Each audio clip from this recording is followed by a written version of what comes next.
এই চিকেন কষাটা হলে আমাদের বাসায় আর কোনো কিছুই লাগে না। এটা দিয়ে রুটি হোক, পরোটা হোক, ভাত হোক, যেটা দিয়ে হোক এটা খেতে খুবই ভালো লাগে।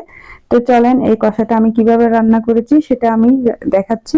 প্রথমে আমি মুরগিটা কেটে নিয়েছি, এরপর আমি কিছু লবণ দিয়ে দিয়েছি, এরপর আমি পেঁয়াজ বাটা, রসুন বাটা আর আদা বাটাটা দিয়েছি, আর 1 চামচের মতো মরিচ গুঁড়া দিয়ে দিয়েছি, আর 1 চামচের মতো হলুদের গুঁড়া দিয়ে দিয়েছি, 2 চামচের মতো ধনিয়া জিরা গুঁড়া দিয়ে দিয়েছি, আর একটু গোলমরিচের গুঁড়াও দিয়ে দিয়েছি। তারপর একটু আমি যে মশলাটা সবসময় রেডি করে রাখি মাংসের, সেই মশলাটাও দিয়ে দিয়েছি। মশলাটা আগে থেকে ভেজে আমি গুঁড়া করে নিয়েছি। তারপর ভালোভাবে আমি এটা মাখাবো, এমন ভাবে মাখাবো যেন মুরগির ভিতরে একদম মশলাগুলো ঢুকে। হাত দিয়ে এভাবে কিছুক্ষণ পর্যন্ত আমি এটা মাখিয়ে রাখছি। এরপর আমি একটু সরিষার তেলও দিয়ে দিচ্ছি। সরিষার তেলটা দিয়ে আরো কিছুক্ষণ পর্যন্ত মাখাবো।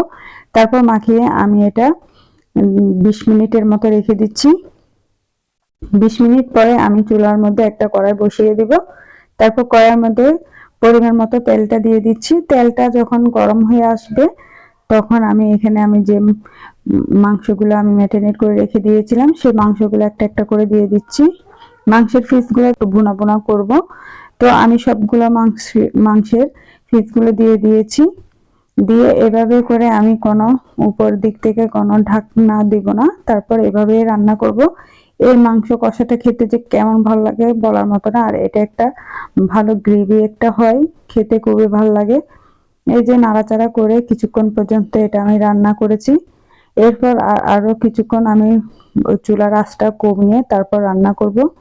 এই যে দেখেন খুবই সুস্বাদু হয় এই রান্নাটা। তো কিছুক্ষণ পর পর আমি এটা নাড়াচাড়া করে দিয়েছি যেন নিচের দিক থেকে লেগে না যায়। আর কোনো পানি বা কোনো ঝোল আমি এখানে দিব না, এটা এভাবে রান্না করব, একদম পুরোপুরি একটা সেন্ট হবে, খেতে খুবই ভালো লাগে আসলে। এটা একবার ট্রাই করবেন। তারপর আবার কিছুক্ষণ পর আমি আবার নাড়াচাড়া করে দিয়েছি হালকা হাতে। এভাবে করে আমি বেশ কতক্ষণ এটা রান্না করেছি, অনেকক্ষণ পর্যন্ত কিন্তু এটা রান্না করতে হয়, একদম নিচের সেটটা একদম পুরো হয়ে যায়। এই যে তারপর রান্নাটা করে এরপর যদি আপনারা চান উপর দিক থেকে কিছু ধনিয়া পাতাও দিতে পারেন। তো এইভাবে আমি কিছুক্ষণ পর পর চলে আসলাম, এসে রান্নাটা করলাম নাড়াচাড়া করে করে। তারপর আরো কিছুক্ষণ পর আমি ঢাকনাটা দিয়েছি। এই যে দেখেন ঢাকনাটা দেওয়ার পর আরো একদম পানিটা শুকিয়ে গিয়েছে।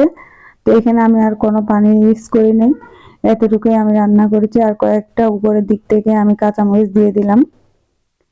এরপর একটা টমেটো থেকে আমি অর্ধেক টমেটো কুচি কুচি করে কেটে উপরের দিক থেকে দিয়ে দিলাম। দিয়ে একদম আরো কিছুক্ষণ আমি 5 মিনিটের মতো রান্নাটা করলাম। এরপর গরম গরম পরিবেশন করবেন, রুটি পরোটা হোক যেটাই হোক খেতে খুবই ভালো লাগবে।